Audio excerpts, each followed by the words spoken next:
Now, President Trump on his way back to the White House after wrapping up a high-stakes meeting with Chinese President Xi, their first since he won re-election.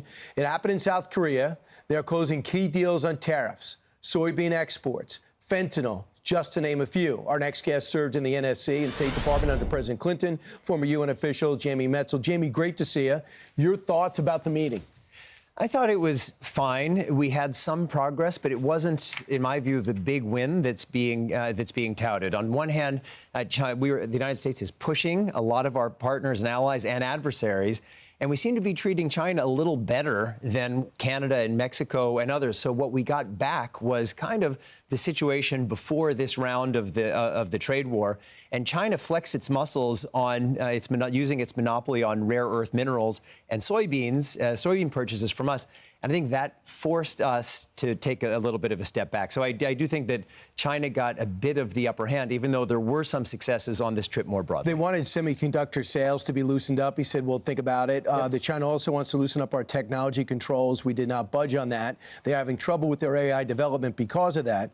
China will be good to buy soybeans, which is going to immediately alleviate from the farmers. We just have to know how much.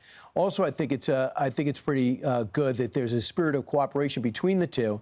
The thing that my big question is, will they crack down on the fentanyl? I'm sure they could circle the exact ports that the precursors are leaving from. They promised Obama, they promised Trump, they promised Biden, and now they're going to promise Trump again. But we'll be able to follow this, and I've never seen such focus on this. So I think the other thing is there's another plan to meet in April. There's going to be an expansion of cooperation with space. And as I look at the English-speaking people's, the People's Daily, who usually, if they want to send a message to us, they'll put it here. She says, ready to work with Trump to build solid foundation for bilateral ties. So an opportunity to be negative, they ended up being positive. Yeah, so I think that's the way China does it. They say we're moving towards negativity. They say that's why they ramped up their control of rare earth minerals and said we're going to try to tank your economy by controlling them. And then now they have this meeting of equals. Trump said Xi is a great leader. China is a powerful country. That's exactly what Xi wants and China wants.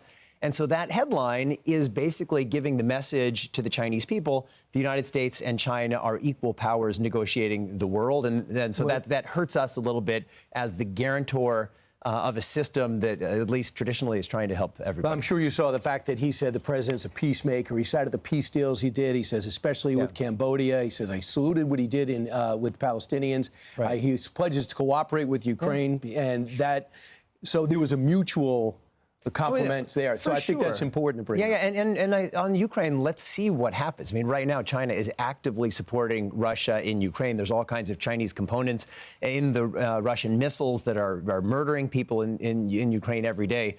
So the talk is good. I mean, the world is better off if the United States and China are getting along. But not at any price. Right, which was all being done before the president took over. That happened under President Biden. He says this on Truth Social. I've instructed the Department of War to start testing our nuclear weapons on an equal basis. Back to nuclear testing, announced before the meeting. They got 600 nukes. We have over 5,000 nukes. Right. We want them involved in these talks. And by the way, we'll go back to testing. I love that message. I'm a bit mixed about it. On one hand, what we are seeing is China massively growing its nuclear arsenal. It was tough enough when the United States and the Soviet Union were trying to balance a two-way nuclear race. But we want three.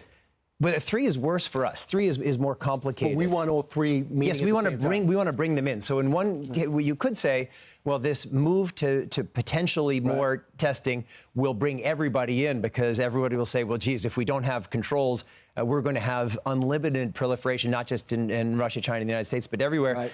But we have a huge advantage right now, and we may lose that if everyone tests. All right, Jamie Metzl, thanks so much. I'm Steve Doocy. I'm Brian Kilmeade. And I'm Ainsley Earhart. And click here to subscribe to the Fox News YouTube page to catch our hottest interviews and most compelling analysis.